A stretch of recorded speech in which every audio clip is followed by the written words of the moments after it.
Eu trabalhei 30 anos na concessionária, né? Então, assim, essa paixão veio disso aí. E quando chega agora, aí a gente quer preservar, porque é o que vem da lembrança de criança, né? Essa que é a importância muito. Os carros que rodavam na época que eu vim para cá, eram os melhores possíveis. Trator, Jeep e Volkswagen era muito bem de vida lá, tinha seu Volkswagen. Mas, numa geral, era Jeep. Os volantes dos carros antigos tinham uma folga de meia volta, mais ou menos, para poder pegar. O freio, muitas vezes, você tinha que bombar várias vezes para pegar. Quando pegava uma roda da frente, o freio pegava só numa roda, puxava. Tem um momento inicial, alguém inventou o carro e tal. Tem um momento que nós estamos, entre esses dois instantes, existe um auge da coisa. Rapaz, é o melhor sentimento do mundo. Para mim não tem coisa mais satisfatória do que eu pegar meus carros e sair para viajar. Quando Maringá teve início, como município, a gente ainda vê na legislação urbana uma preocupação com a presença de animais circulando as vias públicas, né?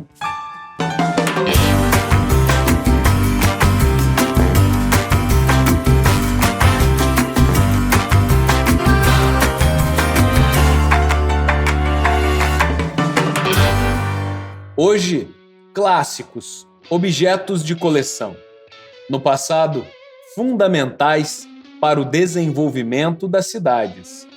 Além de transportar pessoas, estes veículos carregam consigo diferentes interpretações sobre a história de Maringá. De carona, são memórias que ganham evidência com o avançar do tempo.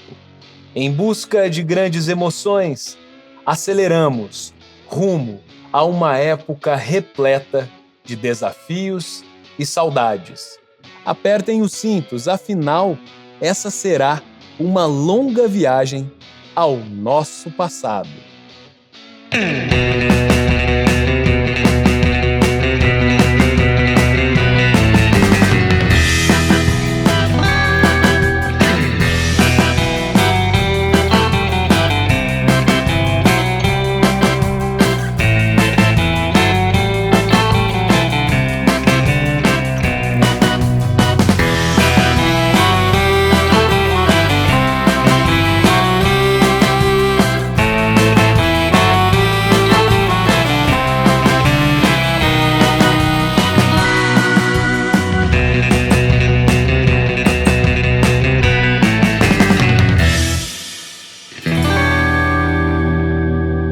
Meu pai acabou comprando um Jeep.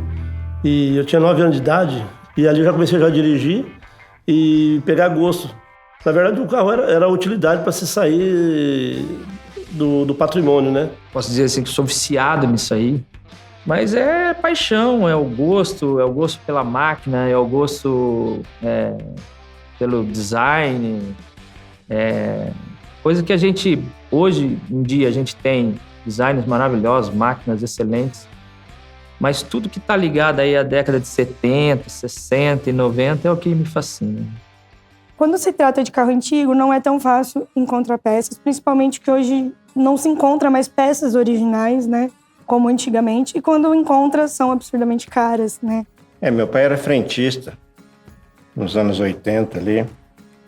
Eu tinha mais ou menos 12, 13 anos de idade. Eu lavava os carros lá e às vezes apurava um pouco nos fins de semana e às vezes ele chamava a gente. E a gente começou a ter esse contato com os carros nessa época. E apareciam alguns carros diferentes e isso daí começou a chamar a atenção. Até que um dia apareceu um Maverick amarelo muito bonito. Ele pegou e me levou, fez uma manobra com o carro comigo dentro, sabe? E esse carro fazia um ronco, aquele ronco gostoso, né? Tradicional do Maverick, do V8 e tal. E isso daí acho que foi o primeiro arrepio.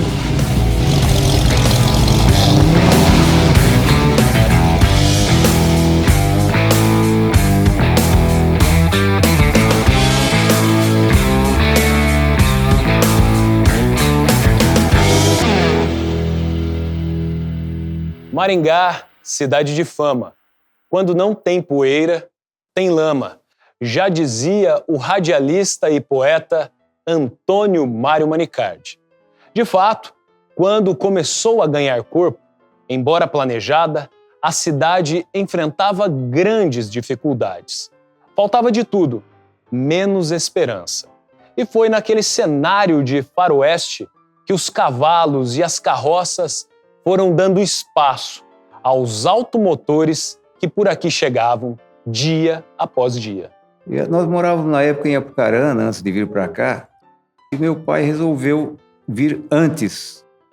Quando chegou aqui, ele juntou mais alguns amigos e já colocaram o primeiro ponto de carroça ali na Avenida Tamandaré, onde tinha bastante tora para embarcar nos trens. Ali era o ponto deles, os carroceiros. E aí ficava esperando o trem para pegar os fretes, né? As mudanças. Depois o meu pai comprou as charretes. Carro é um instrumento um pouco peculiar para muitas pessoas, para colecionadores, mais que um meio de transporte, tem uma certa magia, alguma coisa muito interessante relacionada a carros, mas ele é também parte disso de um contínuo de racionalização, que antes dele é tração animal, outras formas, né?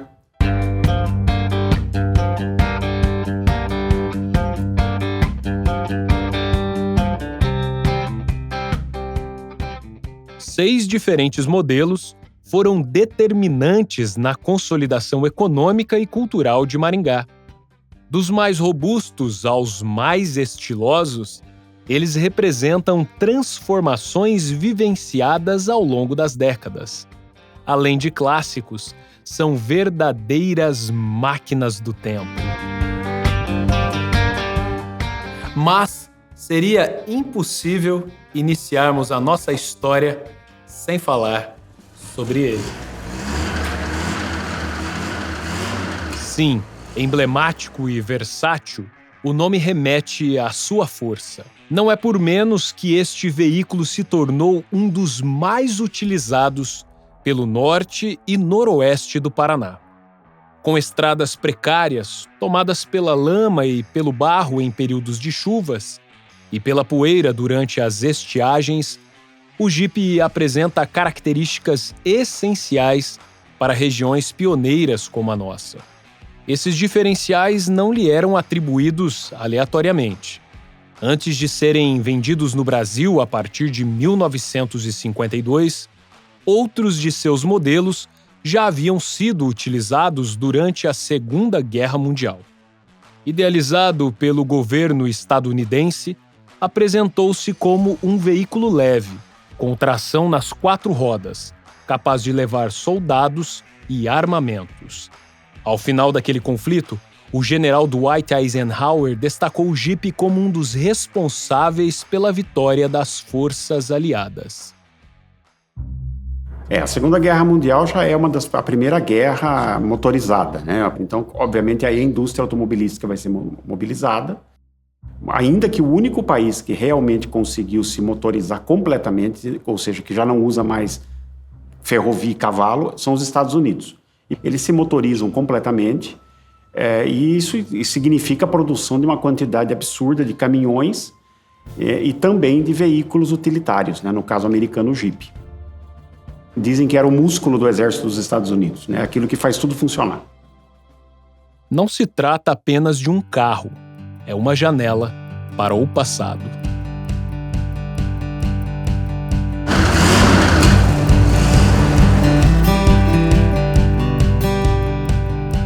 Foi no Jeep que eu aprendi a dirigir.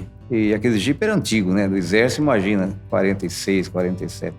Mas depois eu comprei um Jeep 52. Comprei um 52, depois comprei um 59. A nossa região aqui era, até para falar, era difícil. Começou no Maringá Velho e só tinha uma trilha, não era nem 2 pistas igual nós temos hoje. Então, os carros eram Jeep mesmo, porque não tinha outro, não tinha para andar. Então, o Jeep é um caso curioso. Como é a história de todas as cidades que começaram com uma vila, alguma coisa pequena assim, era improvisar os meios de transporte. Se hoje temos uma excelente qualidade de vida por Maringá, é porque contamos com pessoas que enfrentaram as dificuldades e as incertezas quando aqui chegaram décadas atrás. Junto ao Jeep, formaram famílias e de maneira aguerrida toparam qualquer parada. Assim como o proprietário deste modelo, que é apaixonado por demais objetos históricos. Vamos contar um pouquinho da trajetória da família do senhor. Como vocês vieram parar em Maringá? Bom, minha família começou com meu avô, ele era do interior de Minas Gerais. Aí nos anos 50, eles vieram para a região de Presidente Prudente. Aí depois vieram para Maringá, porque tinha muito mato para ser derrubado e ele era um mateiro, né? Derrubava mato aqui na cidade. Não era pouco não, bastante. E quando que você começou a empreender? Que hoje você é proprietário de uma indústria, como é que se deu essa veia empreendedora? Olha, começou o seguinte, eu trabalhei muito tempo na Tolardo, aqui em Maringá, entrei lá com 16 anos, né, entregador de bicicleta, porque antigamente não tinha moto para entregar. Aí eu passei a vendedor, aí de vendedor até os anos 90 mais ou menos, eu saí e fui trabalhar em uma outra empresa. Aí eu era vendedor ali e o pessoal chegava e falava, você tem tal peça? Eu falava, não tem. Tem tal peça? Não tem. Só no ferro velho. Mas nem no ferro velho não tem. Aí despertou a curiosidade de fazer alguma coisa. Aí eu comecei a fazer uma pecinha, 2, 3, e assim que começou a ver a empreendedora, né? E aí você falou de bicicleta, que você fazia entregas na Tolardo, e de repente a gente entra aqui no seu barracão e se depara aqui com uma coleção com centenas de bicicletas do início do século XX que eu já vi por aqui, até do século XIX que eu vi uma grandona ali. Como é que começou essa paixão por bicicletas? Na verdade, a paixão por bicicleta começa na infância, né? Quem que não teve um tico-tico, uma bicicletinha pequena, e vem crescendo. E na época, quando meu pai era mecânico também, ele tinha uma bicicletinha bem ruinzinha lá e a gente pegava escondido para aprender a andar ainda. É complicado. Mas começou assim. E aí a gente vai virando referência, né?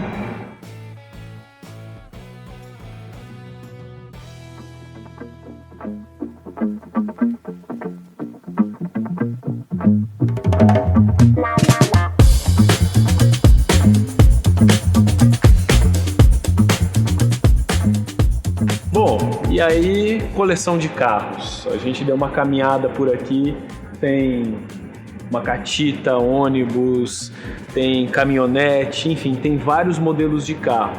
Como é que começou essa paixão por carros antigos? Eu imagino que há uma pista aí pelo seu pai, né? O meu pai, ele, na época, quando ele era mecânico, carro você achava jogado, então ele tinha vários carros em casa e sempre, como era mecânico, sempre fuçando em cima dos carros para deixar em ponto de andar, né? Mas a minha paixão começou basicamente lá. ele comprou um Fordinho em 1929, lá na época. Nossa, eu gostava daquele carro. Mas aí a gente tem esse Jeep aqui. Um Willys da década de 1950, modelo raro, praticamente todo original. Como é que você chegou até ele? Isso aí, quando eu estava restaurando esse Fordinho em Apucarana, aí surgiu esse Jeep para me comprar lá de um senhor lá. Aí negociando eu comprei ele, mas tem uns 20 anos atrás já. E aí o senhor foi buscar ele numa cidade e levou para restaurar em outro. Como é que se deu esse restauro aí também? Aí ele comprou esse Jeep, o ex-dono, para fazer trilha. Então as rodas eram diferentes, mas a essência era motor, tudo original o carro. 100% original. A única diferença era a capota, que era diferente, e as rodas. Aí eu tirei esses equipamentos que não eram original, voltei pro original e foi restaurado. O senhor consegue resumir em uma frase o que essa coleção de antiguidades e de carros representa na vida do senhor? É bastante, como que eu falo, é muita dedicação também, né? Muita dedicação de correr atrás, de buscar, e tempo. Mais em uma frase é difícil. Toda vez que eu entro aqui, eu me surpreendo. E nesse caso aqui, eu estou formando, deixando um legado mais organizado, né? O amanhã pertence a Deus e a quem ficar por aí. Este é o queridinho dos brasileiros. Por Maringá, não há como precisar quando o modelo começou a circular. Mas é certo que o Fusca marque presença por aqui desde a década de 1950. Entretanto, a sua história precede a este período. Chamado pelos alemães de Cafa, pelos norte-americanos de Beetle e pelos portugueses de Carocha, o Fusca foi o modelo mais vendido da história, somando mais de 20 milhões de unidades. A ideia deste design popular surgiu no início dos anos 1930, quando Adolf Hitler buscava industrializar a Alemanha, servindo-a de alta tecnologia com foco na competitividade mundial. Então, coube ao projetista Ferdinand Porsche criar um veículo barato e que cumprisse algumas exigências curiosas, como a capacidade de levar uma metralhadora em seu capô. Uma vez mais, os conflitos bélicos moldariam o design dos veículos da época. Para concretizar aquele objetivo, uma fábrica foi fundada no Velho Mundo em 1937. Seu nome? Volkswagen. O projeto do Volkswagen, que carro popular em alemão, é um projeto que o Hitler tem de criar um carrinho popular, o termo de estudo, que a ideia é que, quando a União Soviética fosse conquistada, iam ser espalhadas grandes colônias agrícolas. Essas cidades novas alemãs seriam ligadas à Alemanha por uma rede de Autobahn, ou seja, uma grande rede de rodoviária. E a ideia é que os colonos alemães teriam, cada casal, cada família, um carrinho popular, um Volkswagen, para poder regularmente pegar essas estradas e voltar para a Alemanha para tomar um banho de germanidade ou coisa do gênero. Então foi um projeto do Estado nazista para depois da guerra. E daí depois, claro, a indústria acabou retomando ele com outro fim, né? Nos anos 50.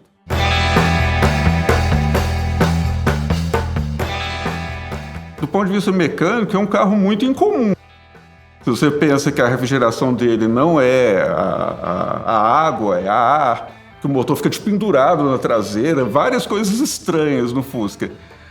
Mas muito bem sucedido, muito mesmo, né? Durou mais de 60 anos o projeto.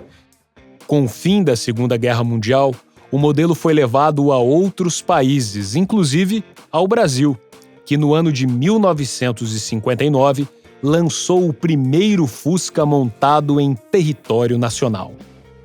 Principalmente os viajantes optaram pelo Fusca para visitar a região, que era muito barro. E o Fusca veio substituir o Jeep no barro, né? Eu saía a empresar, vender a banda nas regiões, fazer contratos. E eu tinha um contrabaixista e um dia ele falou na sala de ensaio: Nossa, o Brito, quando chega com esse tatuzinho de barro até no teto, ele traz bastante contrato. Vê cada história, né? Era um sonho de consumo que atingia fundamentalmente também a juventude, porque, além de tudo, havia uma cultura pop construída por música popular em torno do automóvel. E aí eu tinha um amigo que tinha um Fusca 74 e 1500, a potência boa, e eu comprei esse carro dele. Me lembro como se fosse hoje, ele foi me levar num sábado.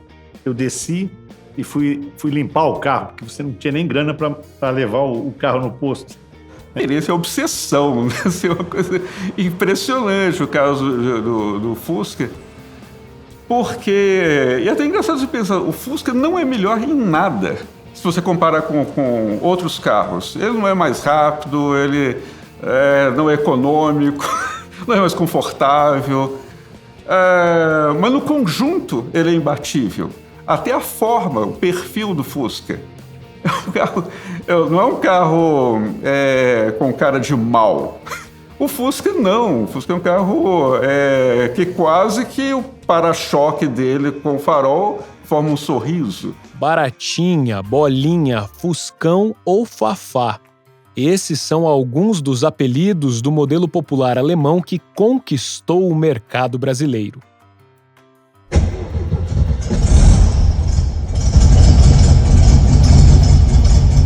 Como consequência desse sucesso, é praticamente impossível que você não conheça alguém que tenha ou que já tenha tido um Fusca, inclusive você. Durante a fase de consolidação de Maringá, este era um veículo que transpassava status e, acima de tudo, estampava o sonho de muitos jovens. Não sei dizer quando começou, como, mas quando eu tive... Nos meus 17 anos, eu já estava decidida. Eu falei que eu queria ter um Fusca como primeiro carro. Não existe o Zé sem a Drica e a Drica sem o Zé. Eu costumo falar que ele é uma extensão de mim, uma extensão da minha personalidade. O Fusca, o que ele representa é a lembrança que ele trouxe de criança, né? Porque o pai, o avô, o tio teve e ele andou. E quando chega agora adulto, né? O que ele quer é relembrar aquele passado. Ele não se vende, porque quando faz tudo tem um preço. Esse não tem como calcular preço nenhum, porque é um carro que eu uso desde os meus 12 anos de idade. Quando casei, usei para ir para lua de mel com esse carro. Então, esse carro tem preço na minha vida toda, né? Eu acho que o Fusca ele tem um caráter afetivo no Brasil, e não só no Brasil, outros lugares também tem. Representa, primeiro, é o momento da chegada da modernidade no país. Finalzinho dos anos 40 até os anos 50, 60, é um momento que boa parte do país passa de uma sociedade rural para uma sociedade minimamente industrializada. Não totalmente, mas já bastante industrializada. Inicialmente, por aqui, o Fusca foi comercializado pela Somaco, concessionária que funciona na Praça José Bonifácio até os dias de hoje.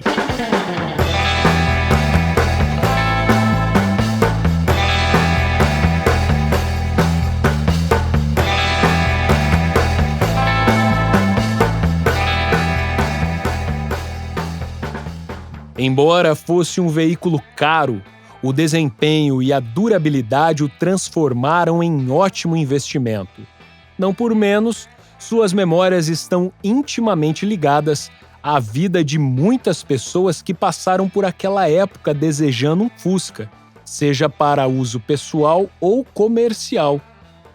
Como foi o caso do conhecidíssimo professor Wilson de Matos Silva. Professor, como é que a sua família e o senhor vêm parar aqui no norte do Paraná, noroeste do Paraná, Maringá? O que o senhor pode contar dessa chegada aqui? A história da minha família vem do estado de São Paulo, né? Éramos em 9 e comecinho da década de 50, a família toda vieram para o estado do Paraná para ver se conseguia terra. Aí mudamos para um sítio, aqui pertinho de Iguatemi, onde ficamos 5 anos ali. E eu vinha para Maringá a pé muitas vezes com ele. E qual que é a lembrança que o senhor tem de Maringá nessa época? Quando inauguraram a Fonte Luminosa aqui em Maringá, na Praça Raposo Tavares. Maio de 57? Em maio de 57. E estudos, professor? O senhor tinha uma perspectiva de fazer de ter uma formação acadêmica? Qual que era a vida daquele momento? Lá na roça, meu pai dava uma profissão para cada filho. Ele falou, um dia nós vamos mudar para a cidade e vocês vão estudar. Você vai fazer. Eu ia ser guarda-livro. Para quem não conhece, guarda-livro hoje é o contador, né? Mas aí o senhor foi para esse caminho? Bom, mas lá na zona rural, eu comecei o primeiro ano 3 vezes, com 7, 8 e 9 anos. E chegava a colheita de café, todos iam para a colheita, para poder ganhar um dinheirinho. E mudamos, viemos morar aqui, bem em frente ao Colégio João 23, hoje Colégio da Polícia Militar. E ali a gente foi começando a vida. Aí eu fui fazer o primeiro ano no João 23. Tinha que arrumar alguma coisa para fazer. E eu comecei a vir aqui no antigo lixão de Maringá, onde hoje é o Unicesumar, e pegar a garrafa, vender na Vida Riachuelo. Mas, professor, tem uma história também que o senhor quase foi fazer medicina na União Soviética. Então, é verdade. Naquela época tinha aquela bipolaridade entre a União Soviética, o Ocidente, a União Soviética e o outro lado, né? Uhum. E meu pai falou, olha, no mundo capitalista, a gente só progride se for na base do dinheiro. No mundo socialista, divide mais ou menos igual entre todos, acabou, né? Uhum. Mas, e aí, eu fui fazer o curso de admissão ao ginásio. Eu fui trabalhar na retificadora Maringá, retífica de motores, Jorge Kubota. Quais foram os primeiros negócios, os primeiros empreendimentos do senhor? Então, mas aí, eu ainda trabalhando na retificadora, em vez de ser pastor ou ser médico, me casei. Terminei o ensino médio, casei. Aí que eu fui fazer faculdade, né? Tudo depois de casado. E ainda... Matemática. Trabalhando na retificadora, acabava 6 horas, saía para Mandaguari. No segundo ano, já consegui comprar um carrinho. E quando eu terminei o segundo ano, eu tinha uma vontade enorme de terminar numa faculdade de renome, de reconhecimento pleno, né? Eu entrei na Universidade Estadual para dar aula só com a graduação. Na UEM, eu já fiz uma especialização em cálculo avançado na UEL. Eu ia todo sábado para lá para continuar estudando. E lá um aluno me pediu carona para Maringá no final do dia. Eu falei, tá bom, vamos para Maringá. Eu perguntei para ele, o que você faz? Ele falou, eu tenho um Fusca aqui, até não está em boas condições para viagem, mas eu entrego encomendas para a Aviação Garcia aqui em Moarama. Pego aqui na rodoviária, ponho 10, 15 encomendas das empresas desse lado, vou entregando, cada um me paga um pouquinho, na soma dá um dinheirinho bom. Na segunda-feira de manhã eu estava na rodoviária de Maringá. Oportunidade de negócio. Isso foi em 75, final de 75. Professor, e SEDMAR, o que significa? Então, SEDMAR é Serviço de Entregas Domiciliar Maringá Limitado. Aquele fomentando o volume e tal, e descobri que o Correio fretava veículos para transportar malotes para bancos públicos. Era muita coisa. Tinha que ter carros, comprovado serviço já semelhante, de 3 empresas. Mas falei, espera aí, se tem alguém fazendo, por que eu não posso fazer? E eu fui para as cabeças. Fui 9 vezes em Curitiba atrás de papéis e documentos e correio para ganhar a primeira concorrência. Ganhei para transportar 2 carros aqui em Maringá. Fusca! Aí era um Fusquinha amarelo, tinha que ser Coralite, tinta Coralite ER20. Então tem que é a mesma cor amarelo dos Correios. É hoje. Tem que comprar o carro zero, mandar lixar inteirinho e pintar de novo. Tá aqui, ó. É esse aqui? É esse aqui. Esse foi um deles. E aqui a memória da frota. Professor, para a gente encerrar, o senhor, um menino pobre, humilde, da onde o senhor nasceu, olhando toda essa trajetória que o senhor construiu, mas sem perder a humildade de sempre, que mensagem que o senhor pode deixar para as pessoas que estão desanimadas da vida ou que estão começando a vida, essa mensagem dessa experiência da sua vida? Quem tem sonhos e coloca toda a força de sua alma em seus sonhos, o universo conspira em seu favor. As coisas vão acontecendo, vão fluindo. Nesse período de Unicesumar, eu comecei com 180 alunos e 2 cursos, construí 150 mil metros quadrados de prédio. Eu trouxe a experiência de uma construtora, que eu fiz 8 prédios em Maringá, do matemático, da logística, do transporte, e do tempo que eu fiz a gestão na Faculdade de Jandai. Então, tive essa oportunidade de reunir todas essas habilidades, porque na universidade exige todas elas. O azar é quando uma pessoa despreparada encontra uma oportunidade. Não vai dar certo, vai? Nunca. E a sorte é quando uma oportunidade encontra uma pessoa preparada. Perfeito.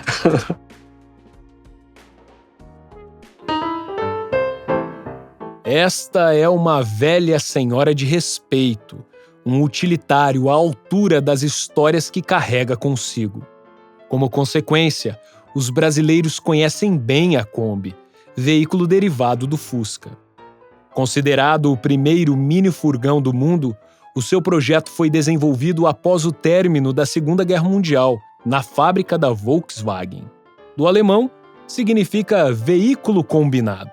Daí a origem do nome que se popularizou por aqui. Se pensar bem, ela é o meio do caminho entre um caminhão, que é uma coisa um pouco mais cara, você não vai comprar um caminhão para qualquer coisa, e um carro de passeio. A Kombi é a entrada de muitos pequenos empresários para o mundo moderno também. Com o motorista na parte dianteira e o motor acomodado na traseira, a Kombi foi lançada em 1950. 3 anos depois, o modelo já rodava em solo brasileiro. Multiuso e com diferentes versões, este foi um veículo que fez e ainda faz muito sucesso pelas vias de Maringá. Ao longo das décadas, a sua praticidade foi essencial para a expansão e o desenvolvimento de diversos tipos de negócios. Vinculada a feirantes, distribuidores e comerciantes em geral, também se faz presente na memória dos maringaenses, devido a um modelo ter sido utilizado para divulgar os últimos lançamentos do Cine Horizonte, icônico estabelecimento que funcionou na Vila Operária. O Cine Horizonte saía com essa Kombi nos bairros, divulgando, né? Porque era o que a gente tinha lá, era ir pro cinema, matinê ou à noite, né? Era diversão. E eu dirigi muita Kombi, uns 20 anos, porque era o carro que tinha nessa época, né? Éramos em 5 na época, e aí não cabia, eu falei, não, vou ter que comprar uma Kombi. Era o aparelho de guitarra, a bateria, um aparelhinho para cantor, né? E era bonita, azul e branca, e alemã mesmo, sabe? A Kombi alemã. Eu tive as mais antigas, né? Depois eu tive as picape, né? Fazia o bico com a Kombi. Uma Kombi de carroceria, né? Eu comecei fazendo frete. Dali a pouco eu acabei comprando a loja que eu trabalhava. E a Kombi é uma paixão.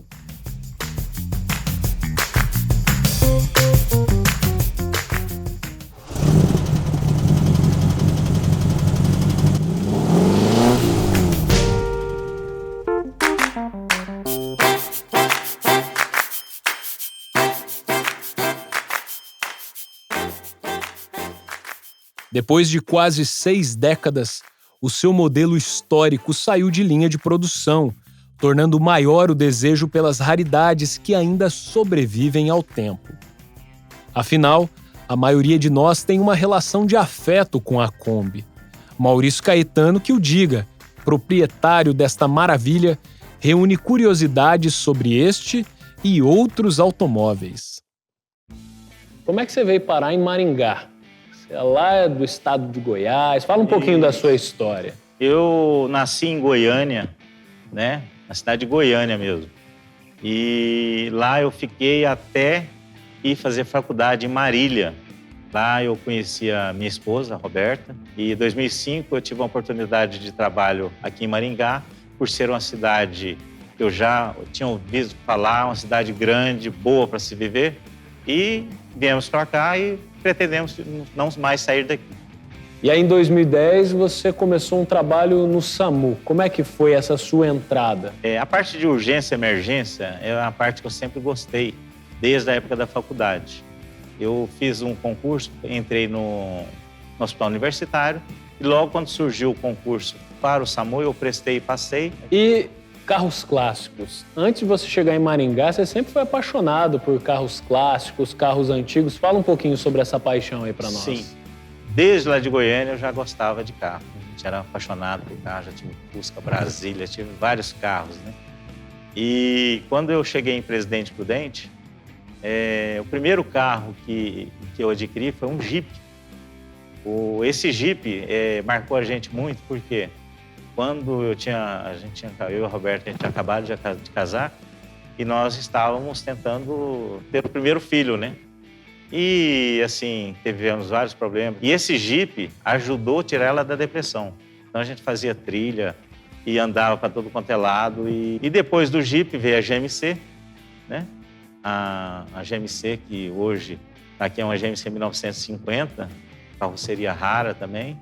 Você tem muitos carros aqui, né? Isso. Você falou da GMC, você tem ali o Mustang, o Maverick, mas também tem essa Kombi. Qual que é a história dessa Kombi? A Kombi, eu sempre tive uma paixão pela Kombi, né? E nós fomos para um passeio para Las Vegas e passamos por Los Angeles. Lá em Los Angeles, a cultura por Volkswagen é muito grande. Visitei várias lojas e lá eu vi uns modelos de Kombi. Eu falei, não, preciso fazer uma naquele modelo californiano. Você vê que ela tem uma prancha em cima. Eu não surfo, mas é só o modelo, né? O que os carros clássicos e essa coleção representa na sua vida, Maurício? Na minha vida, eu tenho isso aqui como uma terapia. Como eu te disse, eu trabalho na parte de urgência e emergência do SAMU, sou anestesista, já trabalhei em UTI. Então, só lugares que, né, você chega em casa com a cabeça cheia. Tanto é que minha esposa até, às vezes, ela pega. Às vezes eu chego em casa, põe um carro do lado de fora, pego uma aguinha mineral, um som e vou lavar o carro. Então, você fala assim, o que se distrai, o que é seu hobby hoje? Meu hobby é os carros antigos.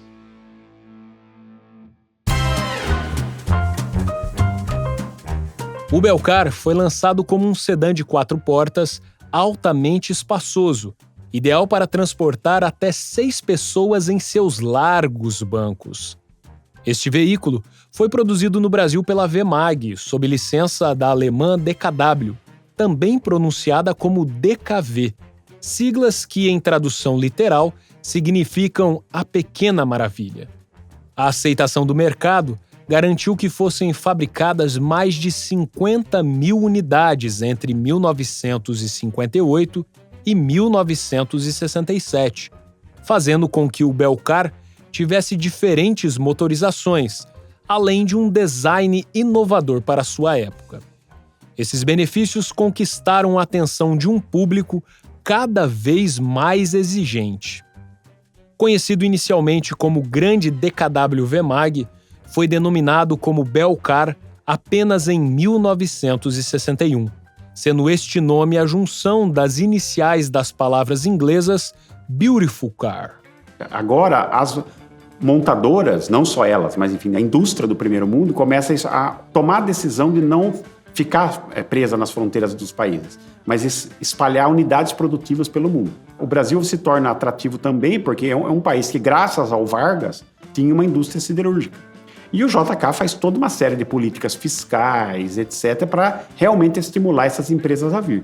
E isso conseguiu. Ele lança a indústria automobilística com base no Brasil.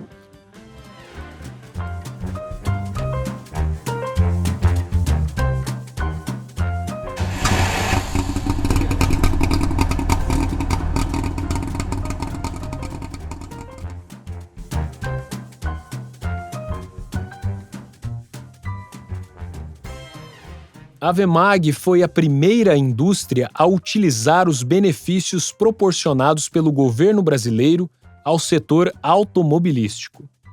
E dentre as curiosidades deste modelo, uma chama a atenção. Até 1964, suas portas dianteiras abriam para trás. Era o chamado tipo suicida. E como essa forma causava desconforto e constrangimento para mulheres de saia, surgiu o apelido Deixa Ver, um trocadilho com a sigla da marca. Em Maringá, a dama foi a responsável por iniciar as vendas deste modelo. Essa concessionária funcionou na Avenida Paraná, esquina com a Avenida Prudente de Moraes. Não existiam tantos assim DKVs na cidade, né? Mas Mas tinha umas pessoas interessantes que eram proprietárias, né? Minha esposa, ela estudava no Colégio Santo Inácio e, de vez em quando, ela pegava carona com as filhas do doutor Hélio Moreira, que era odontólogo e também empreendedor imobiliário. E é um barato que o carro tinha um apelido, era Porquinha. Uma outra pessoa muito importante na cidade que tinha também uma DKV, Belcar, né? Era o professor José Irã Salé. E ele chamava o carro de Deca. E ele praticamente considerava o carro como um ente da família. Sabe? Tanto é que, em 1976, ele foi homenageado com o título de Cidadão Benemérito de Maringá. Aí, gentilmente, o prefeito ofereceu o carro oficial do município, um Galaxy, para buscar ali em casa e levar na Câmara para ele receber o título, né? Ele educadamente rejeitou o convite, mas falou assim, eu não posso deixar numa cerimônia tão importante como essa o Deca na garagem. E aí, beleza, ele se arrumou, tomou banho e tal, as filhas, a esposa foram juntos, né? Com o Deca para a Câmara. O problema é que a hora que ele foi sair, pifou o carro. Aí ele teve que empurrar o carro por um meio quarteirão, aí o carro pegou, mas ele chegou a tempo da solenidade. Muito legal isso aí. Além do Belcar, a marca ainda produziu a chamada Perua Universal, a V-Maguete, que foi o segundo carro fabricado no Brasil, depois do pitoresco Rome Zeta. Por uma década, a V-Mag se tornou uma das maiores e mais importantes fabricantes de veículos nacionais. Mas, em 1966, a sua planta foi adquirida pela Volkswagen, que a extinguiu no ano seguinte. Embora seja curta essa trajetória, os seus modelos marcaram a vida de muita gente, como a de Carlos Roberto Marek, que preserva um Belcar em excelente estado de conservação. Como que a família de vocês, os Marek, veio parar em Maringá lá na década de 1950? O meu pai, ele trabalhava no telégrafo, ele era telegrafista, né? Até uma profissão em extinção, que era o código Morse, que tinha muito isso aí. Na época não tinha internet, não tinha nem telefone, praticamente não tinha nada, né? Então era só telegrama que ia. E aqui ele veio, ficou em 53, chegou aqui, em 54 foi para Camorão instalar lá. Lá nós ficamos até 73, 74, nós ficamos em Camorão, naquela região, Camorão. E aí quando foi em 80, por aí, 79, 80, eu fiz um concurso na Telepar e vim trabalhar na Telepar. E só tinha vaga em Camorão e comecei a trabalhar na Telepar em Campo Mourão. E qual era a função do senhor na Telepar? Eu fazia a parte comercial. O que era essa área comercial, na verdade? Eram os postos de serviço que existiam, ponto onde você ia lá e fazia as ligações. Pedia a ligação, eles tinham que preparar e fazer a ligação. Comecei cuidando disso aí. E dos telefones públicos, que na época também não tinha muito. Maringá devia ter uns 40, 50 e tinha muito pouco, né? E o pai do senhor também teve um DKV. Conta um pouquinho dessa história para nós. Meu pai tinha um DKV Belcar, branco, anos 60, que era o famoso, que alguns conheciam como Deixa Ver. Aí depois, para frente, ele comprou uma V-Maguete, isso já bem na frente, uma 66. Então, na vida dele, na nossa, porque nós estávamos juntos, teve 2 casos de amor pelo DKV, e isso nos traz até a intenção de ter um DKV também. E como é que esse Belcar veio parar nas mãos do senhor? Aí, em 96, retornei a Mourão. Eu cheguei lá, morava num apartamento, não tinha garagem, deixava meu carro no posto de gasolina. E lá nesse posto de gasolina tinha esse DKV lá, parado lá. Aí surgiu a oportunidade, fizemos uma negociação e tal, e acabei comprando ele lá. Na época não se falava em restauração, né? Não tinha esse termo, restauração. E aí eu levei na oficina, ele desmontou o carro inteirinho, acabei fazendo ele aí, tá aí com nós desde lá. E o que ele simboliza na vida do senhor, na família do senhor? No fundo, ele é o Marek, e eu sou o DKV. É um sinônimo aí, os dois sempre estão juntos. E a gente tem um carinho especial por ele também. Esse desejo, essa paixão por colecionar carros clássicos Não só o senhor que tem aqui o Belcar, mas o que o senhor acha que representa na vida dos colecionadores? Eu entendo que você colecionar, você ter esses, é interessante porque você consegue manter uma cultura que existiu. Um carro antigo, ele, em outras palavras, ele é um patrimônio. Obrigado, seu Mário. Valeu, que é isso. Obrigado. Valeu. Em 1968, a Ford assumiu o antigo projeto da Willys, dando a ele a personalidade que a marca trazia consigo na motorização, nas suspensões e na direção, além do silêncio ao rodar. Batizado de Ford Corcel, o modelo fazia clara alusão ao cavalo selvagem de seu logotipo. Também buscava, com isso, se conectar ao Mustang, outro sucesso mundial da marca. Se eu fosse eleger 2 automóveis assim emblemáticos da minha infância, um era o Corcel e o outro era o Opala, que era um carro mais arrojado, mais amplo, né? Que teve várias vidas, né? Várias transformações. O Corcel, na verdade, foi um carro popular brasileiro, meu pai principalmente. Ele começou a namorar minha mãe com um Corcel. E aí ele conta que colocou um escapamento esportivo e ele já chegava perto da casa da minha mãe acelerando, ela já ouvia, sabia que ele estava chegando. É um carro com uma mecânica muito confiável, muito simples. E eu tive um Corcel também. Por conta disso aí, eu já tive um Corcel também, muito tempo. Depois troquei, lá para frente. Em Maringá, o veículo foi comercializado pela Pismel, concessionária que ficava na Avenida Brasil. Pismel Maringá, que ficava na Brasil, entre a Piratininga e Erval, um prédio muito bonito, moderno, todo envidraçado na frente, com estrutura metálica, e você namorava os carros, né?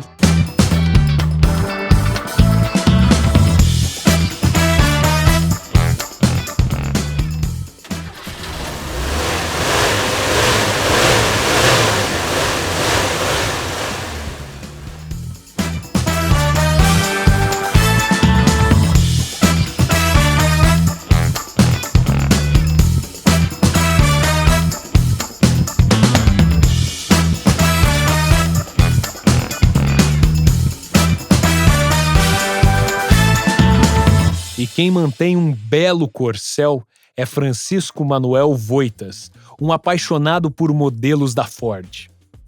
Eu cheguei em Maringá no ano de 1984. Eu era bancário e acabei me desligando do banco e vim para Maringá para se tornar empresário.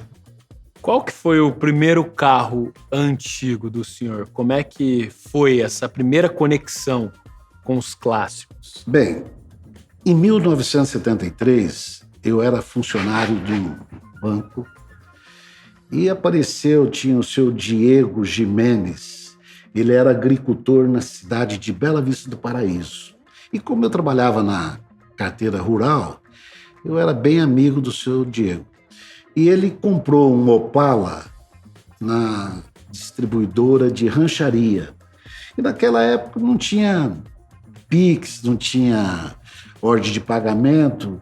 Então, o que funcionava naquela época era ou cheque administrativo ou cheque visado. Em certa ocasião, o senhor Diego chegou para mim e falou: olha, eu comprei um carro lá em rancharia, um Opala, e eu vou buscar esse carro e eu preciso que você me faça um cheque visado para mim fazer o pagamento lá.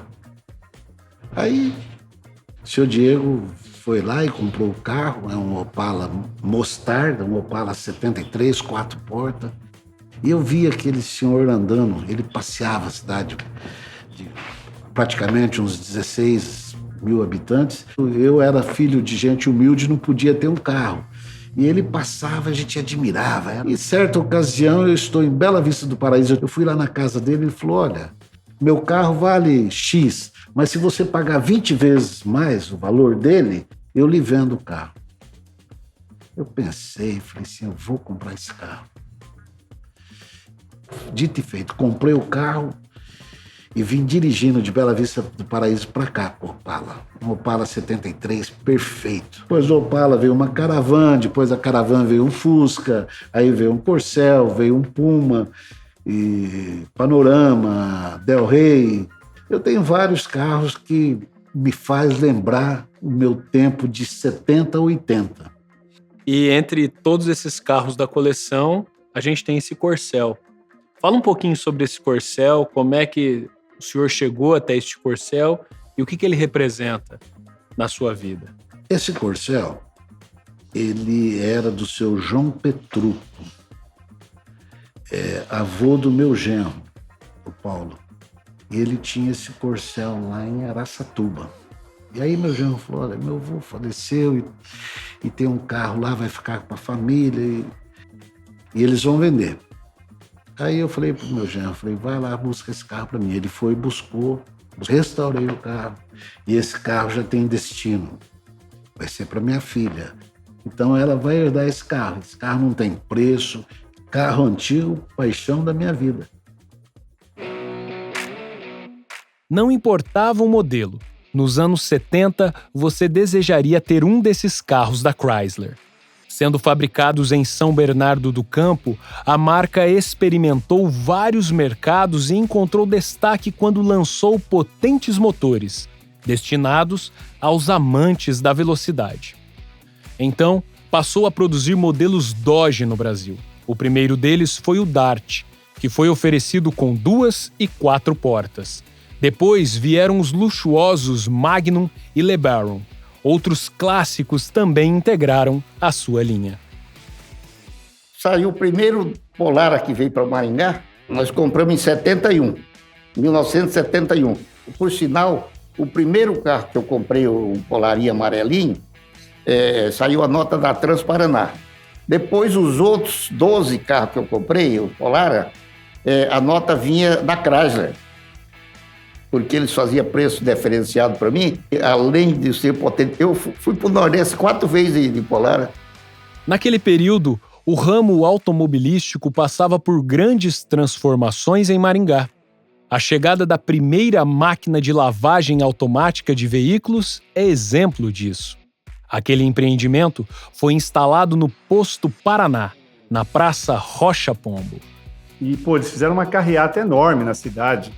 E na sexta-feira, eles colocaram todos os equipamentos em cima de um caminhão, faixas laterais explicando do que se tratava e convidando, alto-falante e tal, convidando a população a ir ao evento de inauguração, que foi num sábado. Estava um colosso de gente lá na praça, para ver como é que funcionava o tal do lava-jato automático, né? Muito legal.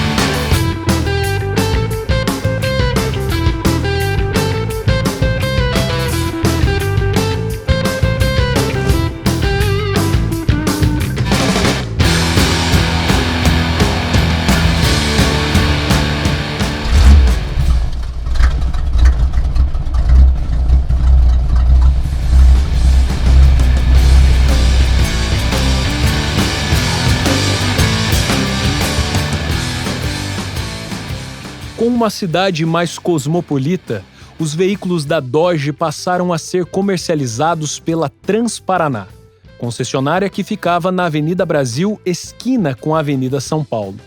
Sob gerência de Pedro Granado, esta revendedora chegou a promover uma exposição com diferentes modelos da marca na então Praça Dom Pedro II, em frente à Catedral Nossa Senhora da Glória.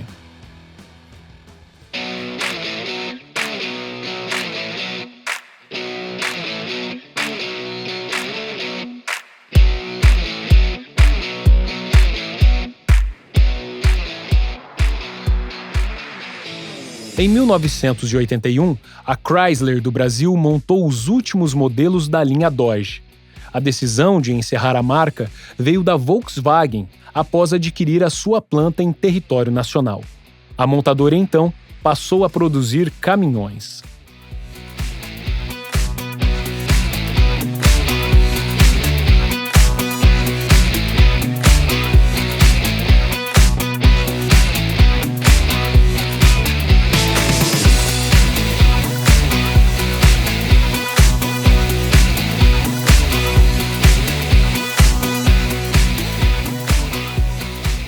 toda forma, embora os Dodges tenham sido carros de projeção social, eles também criaram forte apelo emocional, como o casal Edivaldo Silva e Marcela da Rocha pode comprovar. Marcela e Edivaldo, casal V8. Da onde que veio essa paixão por carros clássicos, carros antigos? Como é que a gente pode começar essa história, gente? Bom, eu acredito que você não aprende a gostar, você já nasce gostando, entendeu? Meu pai sempre gostou muito de carros. Meu pai, para trocar de carros, era um parto. O pai era bancário e todos os bancários tinham carros melhores e iam trocando de carro todos os anos, e ele não. E aí, como é que vocês se conhecem, então? Dois apaixonados por carros clássicos, como é que essa história de amor e clássicos tem início? Não começou por conta dos carros, por incrível que pareça. Foi por conta do rock and roll, através de amigas em comum. E a terceira pergunta que ele me fez foi: que estilo musical você gosta? E eu morrendo de medo de dizer que eu curtia um rock and roll, pra ele falar: nossa, deve ser doida, deve ser... deve ser muito doida. E aí eu falei assim: eu gosto de um rockzinho. Aí ele apaixonou. É engraçado que a segunda vez que eu fui na casa da Marcela, eu fui com o Dodge, né? E quando eu estacionei lá na frente, a mãe dela saiu e perguntou: pô, esse é um Dodge? Então a mãe dela já também vinha de um passado em relação a carros, né? Bom, carro, paixão e rock, não tinha como dar errado, né? Bom, mas aí vocês começam uma coleção de carros, tem muitos exemplares bacanas aqui conosco nessa garagem. Daqui a pouquinho a gente fala sobre o Dodge, mas quais foram as aquisições? Como é que se deu a construção dessa coleção?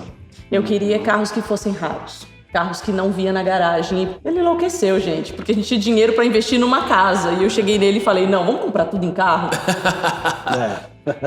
Mas aí qual que foi o primeiro carro? Aí foi o Bel Air. O Bel Air, nós chamamos ele de Bel Air, que é o Chevrolet Skyline 1951. E depois vocês compraram outros carros, né? Sim. Tem algumas raridades como esse SP2 e tal. Sim. Como é que se dá a busca por carros? Quem que faz essa busca? É você? É a Marcela? Quando ele mostrou assim a foto da SP2, eu falei: nossa, que carrinho esquisitinho, né? Que carro é esse? Quando eu fui pesquisar, eu falei: pode pegar. Pode comprar, que isso é um bom negócio. É bem raro. Ele é um clássico no Volkswagen. A gente tem informação que existem menos de 2.000 exemplares rodando. Foram produzidos 10.000 em 4 ou 5 anos de fabricação. E só existem 2.000 remanescentes, né? Então... E hoje vocês atendem muitos eventos, sim, especialmente casamentos. E qual que é a preferência dos noivos, assim? Qual Casa da década de 50. Eles são mais românticos. Eles têm aquela pegada justamente de ser raro, de ser singelo. E da época de ouro, né? Lembra muito Elvis, lembra muito os Cadillacs antigos. Edivaldo, você tem uma tatuagem aí, né? Isso, tá aqui, ó. De um Dodge. E o que esse Dodge Magnum, que é um dos clássicos mais luxuosos, representa na sua vida? O Dodge, o Magnum, ele foi um dos carros da Dodge Chrysler do Brasil montado aqui no Brasil, mais caro dos últimos tempos, na época de 79, né? Pra mim, ele representa praticamente a metade da minha vida, né? Em 2004 veio adquirir ele, e já estamos aí em 2023, né? São metade de uma vida. E é engraçado que na época que eu queria comprar um carro antigo, eu sempre falo que eu não escolhi o Magnum, ele que me escolheu. Foi por conta do meu irmão do meio, que sabia que eu queria comprar um carro antigo. Ele falou: achei o carro para você e é a sua cara. Marcela, Edivaldo, vocês com essa paixão acabaram sendo pauta de matéria da principal revista de carro do Brasil, né? Conta um pouquinho como é que foi essa experiência. Estar na 4 rodas é inesquecível, né? E tudo graças à internet. Quando nós criamos a empresa, né, que leva o nosso nome, que é Me Leva, Marcela e Edivaldo Leva, mais do que as noivas, as pessoas começaram a ter curiosidade. Nossa, como que é viver com esses carros? Como que é limpar e tal? E eu falei: olha, meu amor, vamos criar um Instagram para nós dois ali? A gente coloca as bobeiras do nosso dia a dia. E deu muito certo. O que vocês têm de desafiador em manter uma coleção como essa? Eu imagino manutenção, enfim, às vezes falta uma peça, onde buscar as peças. Tem alguma curiosidade que vocês poderiam contar para nós? Eu imagino que várias, mas uma que vocês poderiam destacar. Eu acho que em relação a carros antigos, a mecânica é o coração de tudo, né? E você arrumar um bom mecânico hoje, nos dias de hoje, não está fácil, né? Graças a Deus, por conta de amigos, que eu fui apresentado ao meu mecânico, que é o Jorge, e se tornou um amigo, né? Ele faz parte da família hoje, né? Eu visito mais o Jorge do que provavelmente médico, né? Com certeza. Eu faço mais consulta no Jorge do que consulta médica. Para encerrar, primeiro com a Marcela, o que representa para você carros clássicos? Qual que é uma frase que poderia traduzir essa sua paixão? Eu sou apaixonada, sim, pelos carros e porque eu posso dizer que os carros, eles mudaram minha vida. Não tem como falar de Marcela sem falar de carro. Pegar de carona a palavra da Marcela, né? Acho que carro antigo, carro clássico, ele não deve ficar parado, né? Tem que viver, tem que fazer com que a história chegue a certas pessoas, né? Hoje nós temos jovens aí na faixa de 15 anos que não sabem o que é um Dodge, que não sabem o que é um Landau, né? Então nós estamos aí para poder mostrar para esses jovens que os carros estão impecáveis e que um dia viveram a história. E a paixão de ver carros é indescritível, para mim é indescritível.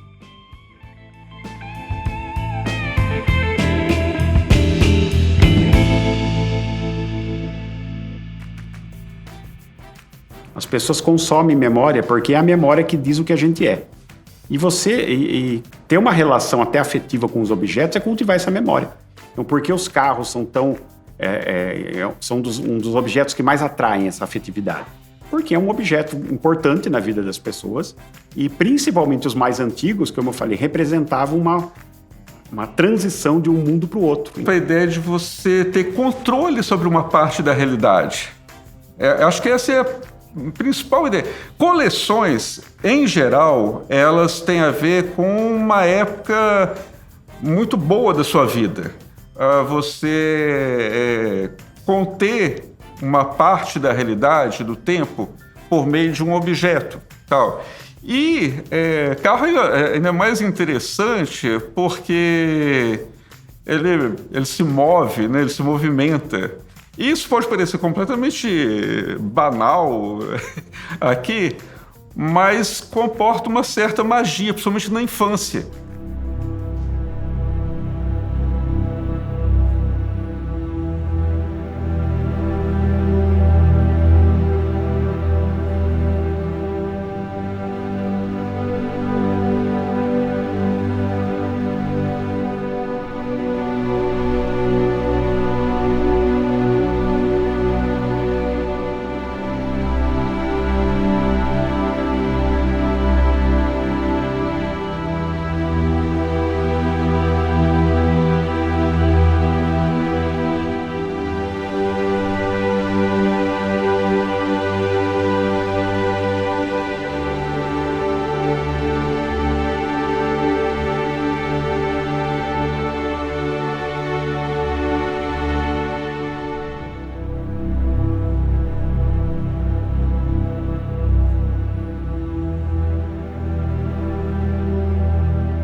É claro que diversos outros modelos automotores fizeram parte da formação do norte e do noroeste do Paraná.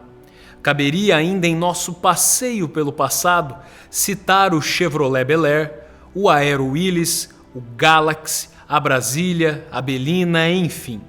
Mas é evidente que alguns modelos acabaram tendo maior destaque que outros devido ao seu impacto na sociedade, a quantidade comercializada e, claro, a resposta que trouxeram às necessidades e às dificuldades de nossa região.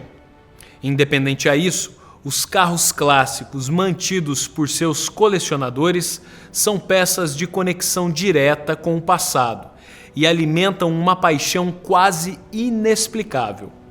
Estes modelos também imprimem o pioneirismo e a determinação dos antigos moradores de Maringá. Eles traduzem por si só a velocidade do crescimento urbano e a modernização da sociedade.